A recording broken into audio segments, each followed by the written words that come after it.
Hi friends, সকল ষষ্ঠ শ্রেণীর ছাত্রছাত্রীদেরকে আমাদের এই আরবিজি এডুকেশন ইউটিউব চ্যানেলে স্বাগত জানাই।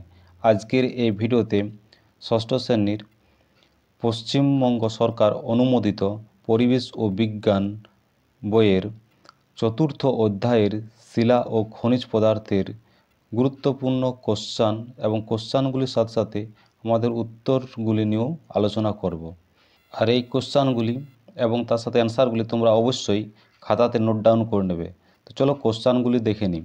তার আগে তোমরা যদি এই ইউটিউব চ্যানেলে প্রথম হয়ে থাকো অথবা নতুন হয়ে থাকো, তো তোমরা এই ইউটিউব চ্যানেলটিকে অবশ্যই তোমরা সাবস্ক্রাইব করে নেবে এবং বন্ধুদের মাঝে শেয়ার করে নেবে। তো চলো আমাদের প্রথম কোশ্চানটি দেখে নিই। দেখো, প্রথম কোশ্চান, ম্যাগমা কাকে বলে? তো মাটির যত গভীরে যাওয়া যায় চাপ এবং উষ্ণতা ততই বাড়ে। পৃথিবীর গভীরের চাপ আর উষ্ণতা এতই বেশি যে যেখানে পাথর থাকে তরল অবস্থায়, একে বলে ম্যাগমা। এটা প্রথম কোশ্চেনের অ্যান্সার। দেখো পরের কোশ্চেন দেখি, লাভা কাকে বলে? এর উত্তরটা দেখো, ভূগর্ভস্থ ম্যাগমা যখন পাথরের ফাটল বা পাহাড়ের মুখ দিয়ে বেরিয়ে আসে তখন তাকে বলে লাভা। পরের প্রশ্ন দেখো, আগ্নেয় শিলা কাকে বলে? উত্তরটা হবে, ভূগর্ভস্থ ম্যাগমা যখন ভূপৃষ্ঠের কোনো ফাটলের মধ্য দিয়ে বেরিয়ে আসে, ক্রমশ শীতল হয় এবং জমে কঠিন শিলায় পরিণত হয়, একে আগ্নেয় শিলা বলে। যেমন দেখো দুটো উদাহরণ দেওয়া আছে, গ্রানাইট আর একটা হচ্ছে ব্যাসল্ট। পরের প্রশ্ন দেখো, 3 রকম আগ্নেয় শিলার নাম বলো। মানে আগ্নেয় শিলা 3 রকমের নাম, 3 রকমের উদাহরণ দিতে বলেছে। তো দেখো উত্তরটা, 3 রকম আগ্নেয় শিলা হলো ব্যাসল্ট, গ্রানাইট ও পিউমিস। পরের প্রশ্ন দেখো, রেল লাইনে কোন পাথর দেওয়া হয়?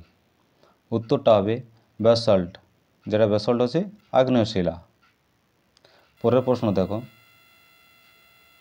উত্তপ্ত ম্যাগমার ওপরে ফেনার মতো অংশ জমে কোন শিলা তৈরি হয়? উত্তরটা হবে পিউমিস। পরের প্রশ্ন দেখো, পাললিক শিলা কাকে বলে?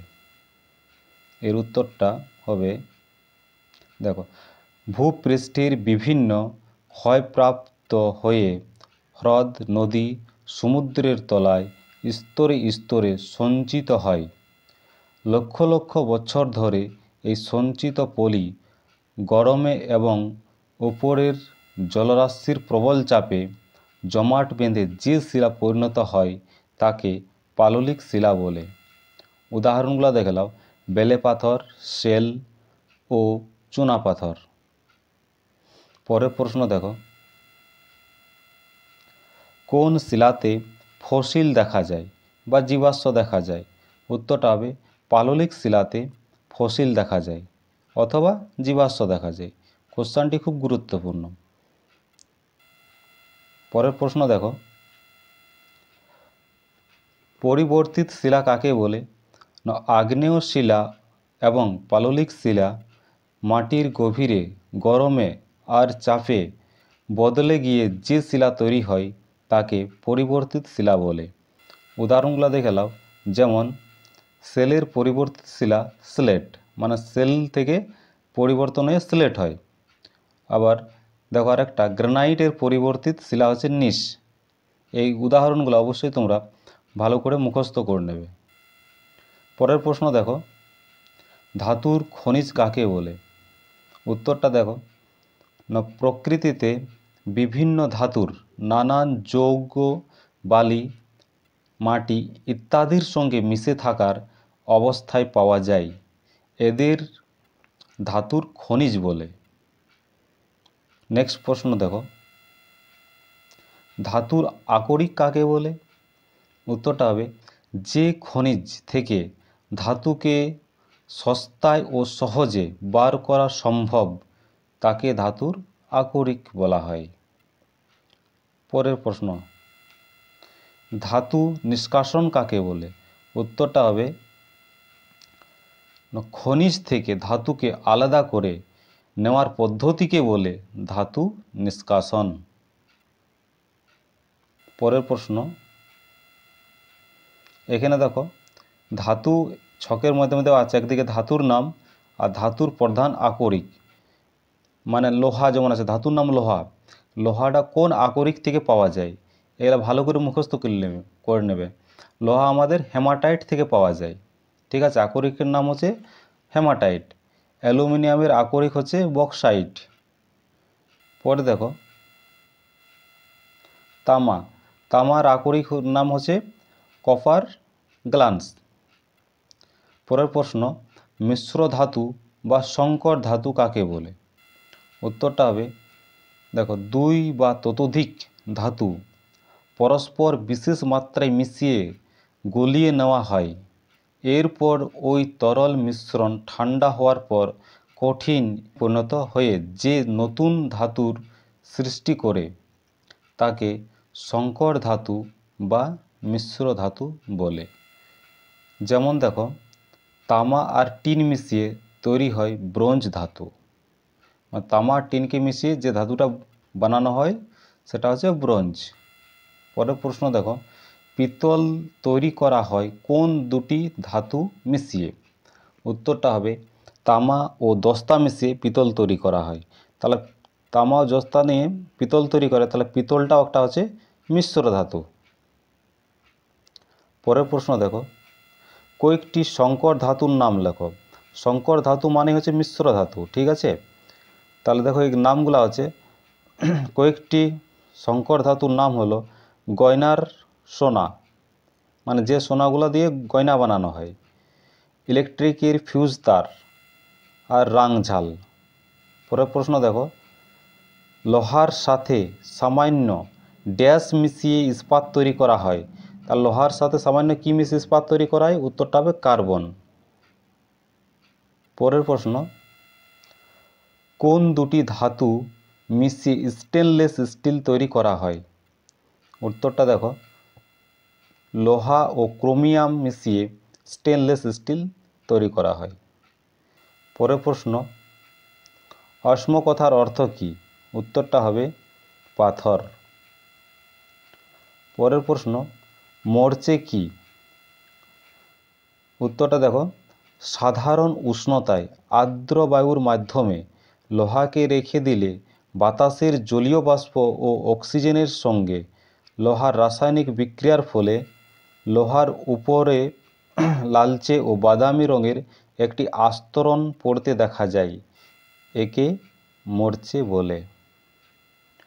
পরের প্রশ্ন দেখো জীবাশ্ম জ্বালানি বা ফসিল ফুয়েল কাকে বলে?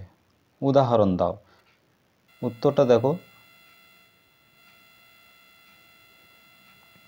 জীবের দেহাবশেষ শিলা স্তরের মধ্যে চাপা পড়ে প্রস্তরীভূত হলে তাকে জীবাশ্ম বলে।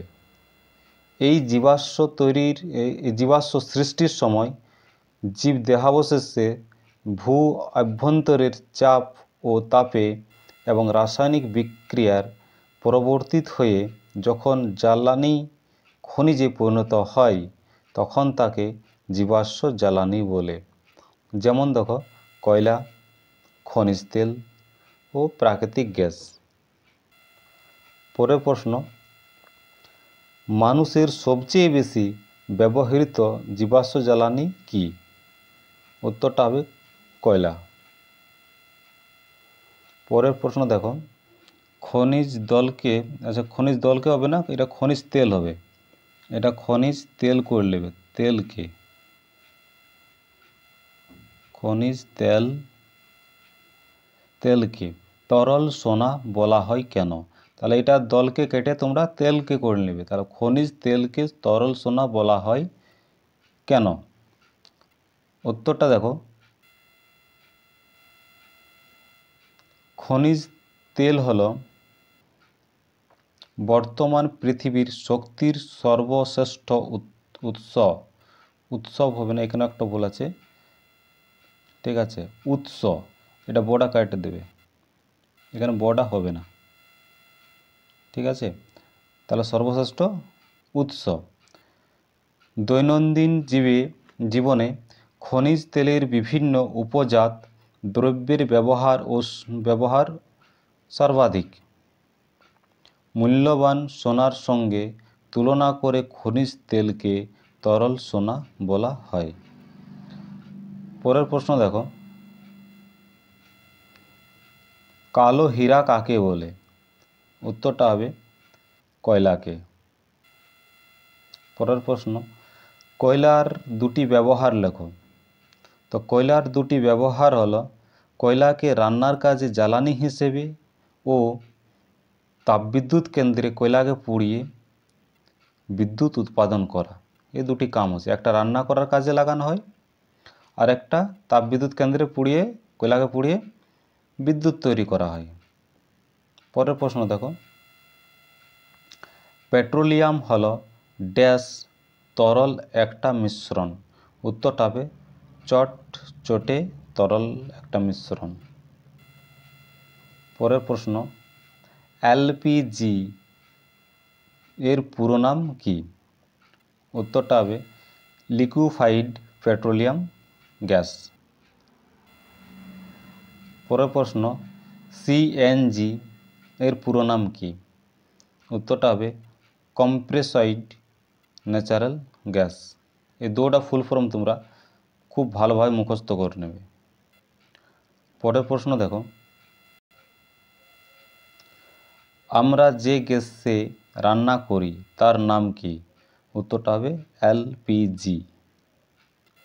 পরের প্রশ্ন দেখো, এলপিজি সিলিন্ডারে কোন গ্যাস থাকে? উত্তর হবে প্রোপেন ও বিউটেন।